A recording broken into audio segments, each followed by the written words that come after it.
It's the biggest corruption scandal South America has ever seen. And here in Brazil, it has rocked business and politics to the core. More than half the entire Brazilian Senate has been implicated in bribery allegations. A third of Brazil's Congress has been ordered to attend court. Brazilian billionaires, once seen as nearly untouchable in this society, have been handcuffed and imprisoned. And last week, the biggest and most controversial prize of all for the prosecutors, former President Lula, previously feted as the world's most popular leader, arrested and taken to jail. Some say this is justice for all, others that it's a witch hunt. We spoke exclusively to Sérgio Moro, the young Brazilian judge who's leading this massive investigation. We ask, where will this all end? A new, less corrupt Brazil, or a more divided country?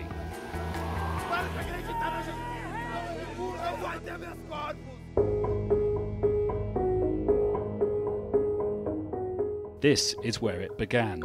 An unremarkable petrol station and car wash centre in the capital, Brasilia. In March 2014, it was under surveillance by the federal police. They were looking into a money laundering case. Intercepted emails revealed that one of the suspects was connected with a senior executive in Brazil's national oil company, Petrobras. What was initially an investigation into dirty money began to expose dirty politics. It became known as the Car Wash Inquiry, Lava Jato in Portuguese. The Petrobras executive who was implicated, Paulo Alberto Costa, was in charge of the firm's refining division. Brazilian prosecutors got access to his bank accounts in Switzerland and the Cayman Islands and found that he had $25 million stashed away. The investigators offered Costa a plea bargain deal, give information in return for a lesser sentence. He agreed.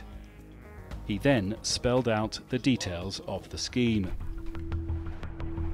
What emerged was a massive scam, whereby the state-owned Petrobras would accept bribes from companies which would then be awarded contracts at vastly inflated prices. The overcharge would be split between Petrobras executives, the construction companies, and then a percentage paid to politicians. To understand the scale of the money being stolen, one relatively junior manager later paid a fine of $100 million from his personal account.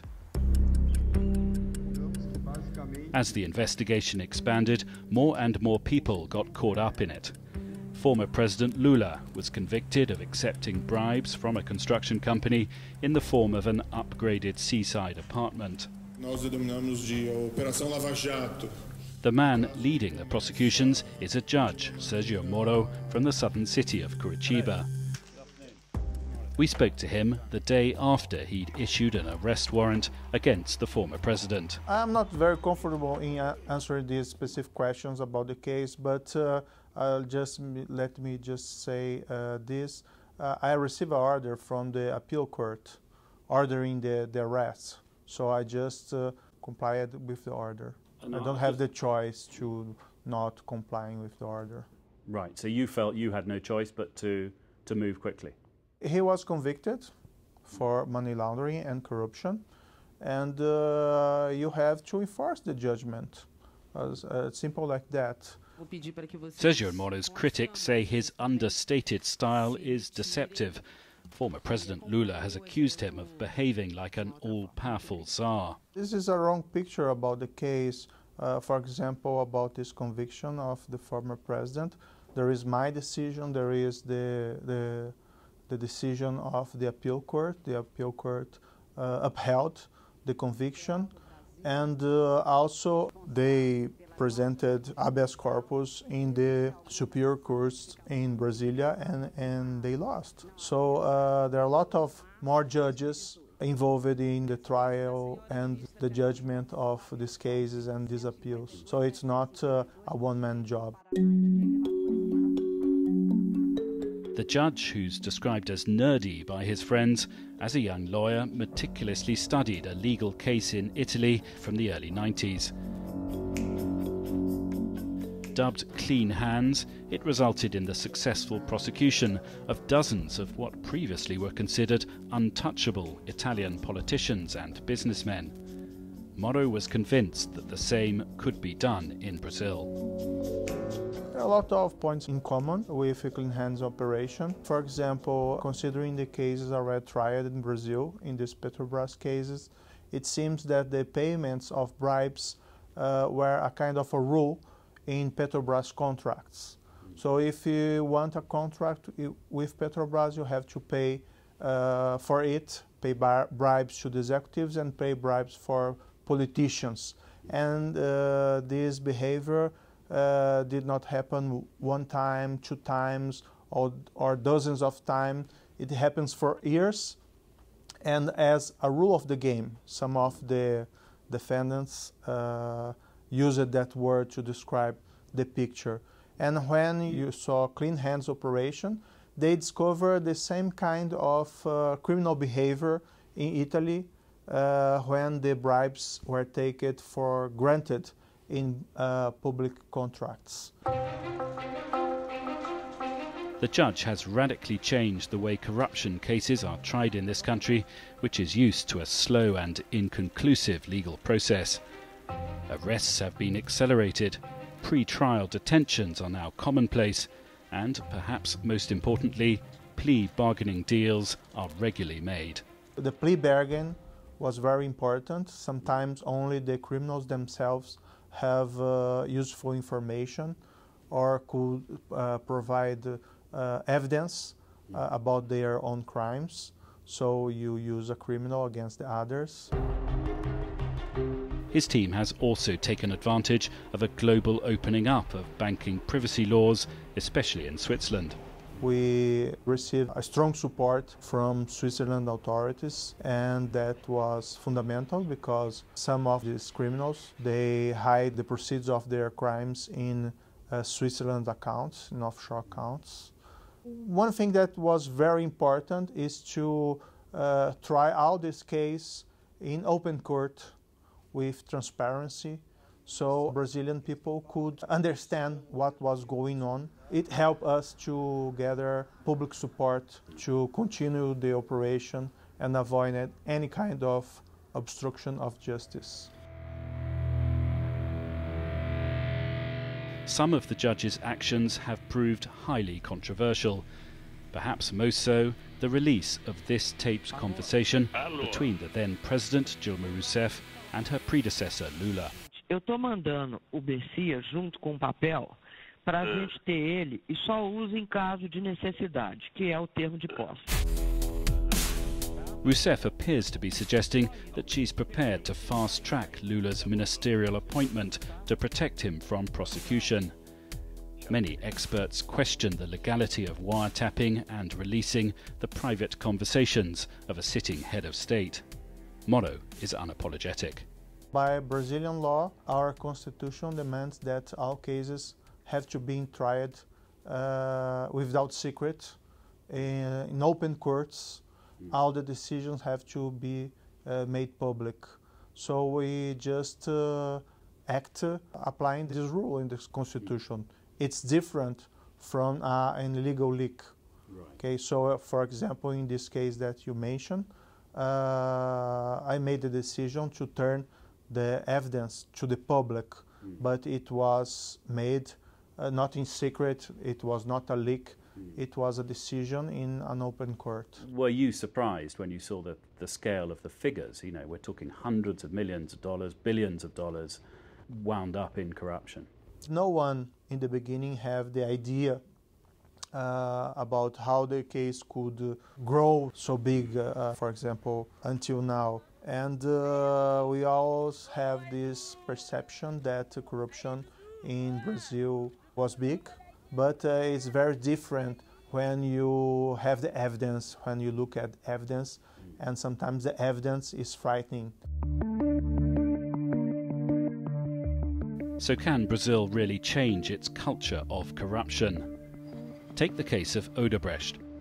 For more than a century, it's been one of the most important construction companies in Brazil. It was responsible for several flagship projects, including most recently the renovation of Rio de Janeiro's iconic stadium, the Maracanã, for the 2014 World Cup. But Sérgio Moro's team helped uncover that the company was also participating in bribery and kickback schemes on a monumental scale. In 2016, the company was fined $3.5 billion by the US Justice Department.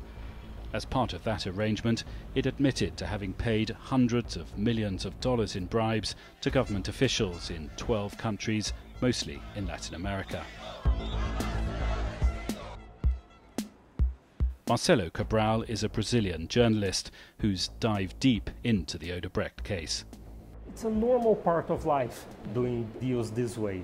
The bribes, the corruption, it's all rules of the game here in Brazil. It kind of shocked me when you see the naturality that people do this. And also the professionalism that it takes in some moments. We have companies with professional departments dedicated to it. People go to their work every day to bribe people. That's their main functions on the companies. That's kind of crazy, right? Your job on the company is to organize a whole scheme to bribe people. For Brazil's political parties, which were reliant on external funding for their campaigns, it was standard operating procedure to use their influence over companies to extract money. There was even a special expression for it. We call in Brazil caixa dois. That is the kind of cash that is not official for your campaign, that it goes from the sides of the law into your campaign. And that was completely normal within Brazilian politics? It was seen as a normal until Lava Jato started a few years ago. It was the rule of the game. It wasn't, nobody really find it disturbing or find it strange that politicians and great companies are doing that. It was seen as something normal. Moro's supporters, here demonstrating in Sao Paulo, see the quiet judge as a hero. Moro is a very smart and brave person. It's a person who gives hope to this country. I think he's amazing. He's courageous. He doesn't look afraid of the establishment, of the established structures and powers. So he's basically doing the right things, I believe. We were in Sao Paulo a couple of days ago where there was a demonstration, and there were pictures of your face on people's T-shirts, a lot of people talking about you personally, a lot of support for you. How do you feel about that? Is that something that makes you feel uncomfortable at all? When I saw this kind of confusion with my face, with my work, of course I think in a personal way it's good for me, but I think people are wrong. It's much more than my work in this case. Perseguidor, homem que persegue o presidente Lula. Others feel he is persecuting their own hero.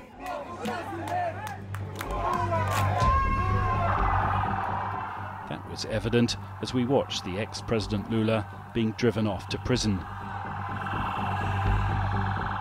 There was sadness and anger from his supporters.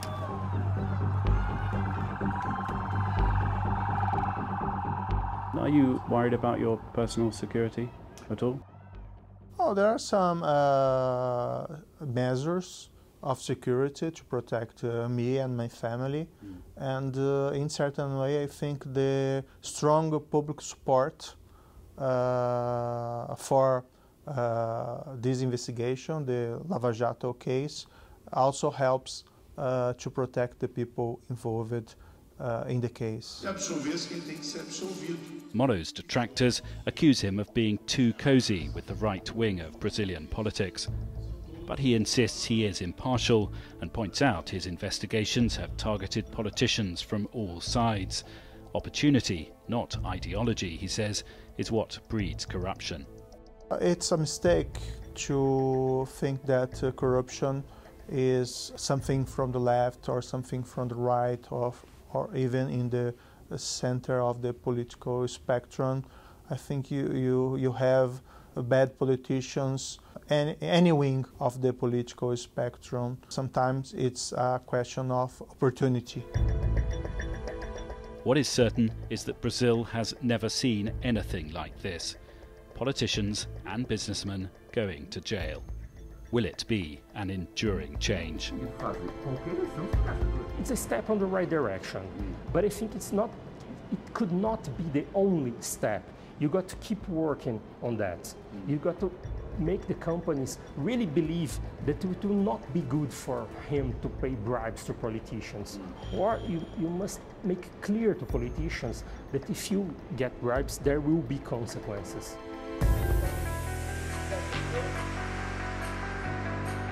In a certain way, this is a shame for Brazil, all this case involving corruption.